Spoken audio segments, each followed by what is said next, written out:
I've got nothing. Uh-oh. On with the show. Hello? On with the show. Anybody? Hello? Well, this is awkward. So, how's your day going? Sleep well? Taking your vitamins? Oh, look, here comes the intro.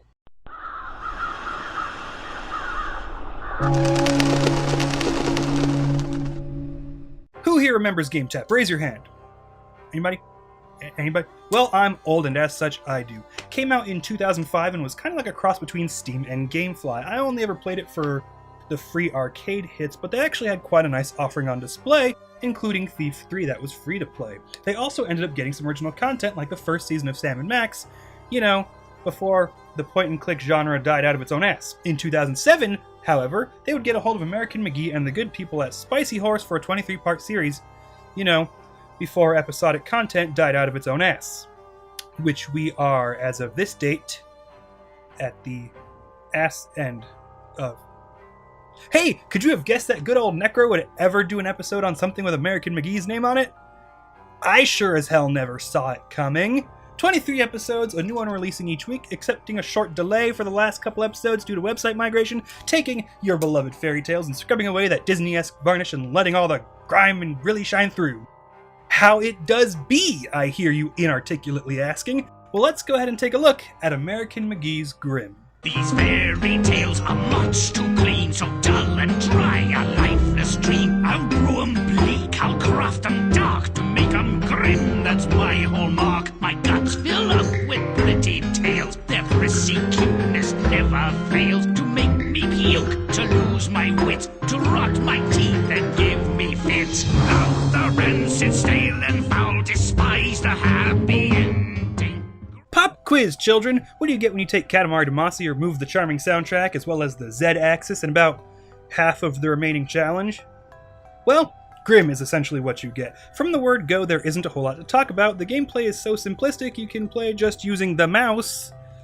But I suppose it being me, I'll just have to find something to bitch about. Now won't I? The objective is to spread filth and sling muck to turn all the wonderful fairy tales you get your hands on into morbid tales of medieval darkness. Just like with the aforementioned Damacy, the more you muck up, the greater Grimm's influence becomes. Starting with little flowers and working your way up through trees, farm equipment, households, and eventually massive chunks of landscape. Of course, it's not always going to be so easy, as the people don't take kindly to a midget shitting all over their lovely villages and do their best to clean up behind you, but as is inevitable, Grimm will eventually become powerful enough to convert them as well. You do this until you've hit benchmarks for progressing and ending levels, and at the end, Grimm will retell the story with its new dark take. It's repetitive as all fuck. Everyone is using the phrase core gameplay loop to sound smart these days, so I guess I will as well. In essence, the core gameplay loop is no different than that of the Katamari game I keep bringing up. But whereas rolling up garbage was presented with an insane level of charm from design, presentation, music, etc., Grimm really only has the art design going for it. When starting up a chapter, you get a nice little marionette theater of Grimm belaboring the story for about 6 minutes on a good day, nearly 10 for a few, and they drag on pretty hard. This is due to the way the character dialogue is delivered in a rather slow pace and is often very stilted.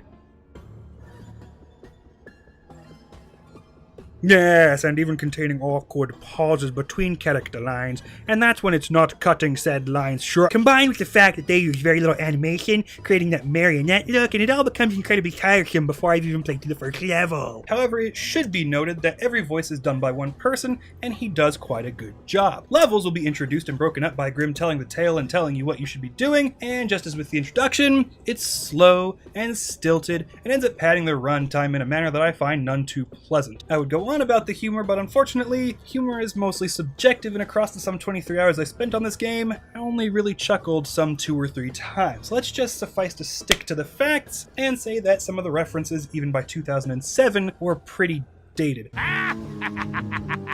All your pizza belong to us.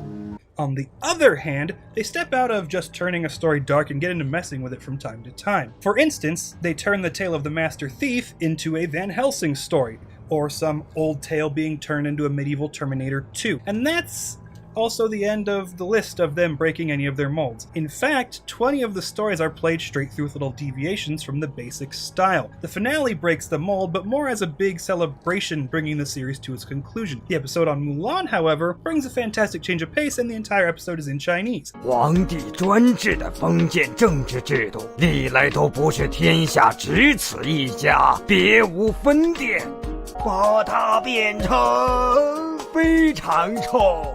在这个火炉多待一刻，都令我如坐针毡，我热得快要抹脖子。你要我帮忙的话 I appreciated that little bit of effort. I'm not sure how much actual time was spent on each episode, but from bugs getting you stuck into the level to the regular copy-paste assets and low-grade animation, I'm going to guess it wasn't very long. But credit where credit is due, aside from the delay from GameTap moving sites, they hit their mark on delivering 23 episodes in 23 plus delay weeks. But it comes off as one of those, you spent so much time asking if you could do it, you didn't think to ask if you should do it moments. For what they were going for, it's definitely a triumph. But overall, it's one of those short-lived little triumphs that ends up making me ask why they couldn't have cut it down to fewer episodes with a bit higher quality. 23 episodes, 1 per week, that's half a year. Seems pretty easy, right? Gameplay isn't too complex, lacks any real depth, and you're getting a week between each, so many issues would be minimal. Hell, you could even play them back-to-back in pretty short order these days. So with all that being said, you're probably wondering why it took me so long to make this video then, aren't ya? Well, it's boring. It's pretty fucking boring. About the most engaging it would get is when you're trying to speedrun. Scouring for Grimm tokens doesn't add a level of challenge, and after about the 13th episode, I stopped looking for them as that was just wasting my time. Soundtrack is barely noticeable even when turning down other sounds, and it's just 30-second loops anyway. The game greatly suffered from the time constraints, and it shows. It's a chore to play, getting as close to 100% dark as you can, and it's so fast you miss it if you're trying to speedrun, and searching for secrets just gives you a headache. Even taking a week between episodes didn't improve my desire to play on, so imagine how much I dreaded playing when I had to do multiple episodes back to back. But with all that said and done, I still kinda enjoyed it. It's a pretty good time waster if you're just not really feeling up to firing up some game that's gonna take 6 goddamn minutes to load into. Sure, I rarely ever chuckled, but I was regularly entertained. If you're not looking to meticulously comb the map for everything like I did, you may even find the gameplay more enjoyable than I found it. It's dirt cheap forever and always on Steam, it's so old that its install is incredibly small, and being an old, small game, fires up in seconds. If you can ever pick up on the music, you can see where some inspiration for Manus Returns might have come from. They even add improvements to the HUD and some of Grimm's animations between seasons, and Season 3 adds title cards between each story's chapter. It's inventive, creative, and oftentimes very visually striking in all the ways you would expect a product with American McGee's name tied to it would be. I loved much of what was on display, from world design to visual effects, to character designs, to crafting war scenes with blood raining from the sky. It just mostly bored the shit out of me in the gameplay aspect. And if that's been a little confusing mixed bag for you, I'll put it this way. It's actually pretty good for what the project entailed and for what they put out. It's not great, but it's pretty good. It's not going to stick around long before you get tired of it, but you can play it in a manner where it doesn't have to. It's cheap, it's easy, it looks great a chunk of the time, and there's some good humor in there. I give it 5 Mugatus out of the encroaching malaise that makes me want to kill myself. I'm the Necroswanson, and may all our stories end so well.